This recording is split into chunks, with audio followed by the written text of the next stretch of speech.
how to connect Beats Studio 3 with your Samsung Galaxy S26, S26 Plus or Ultra.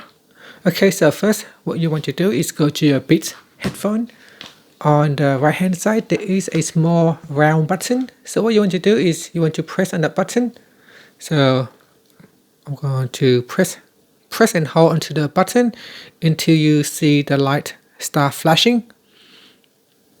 So press and hold. Once you see it start flashing, then we go to the phone. So on your Galaxy S26 device, we swipe down at the top and tap on the settings icon. In here, tap on connections, then tap on Bluetooth.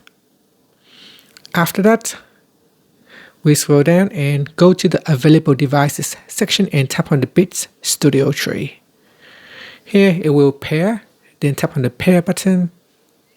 And that's it. After that, you can tap on the settings icon and then you can adjust it for calls or audio. And that's it. Thank you for watching this video.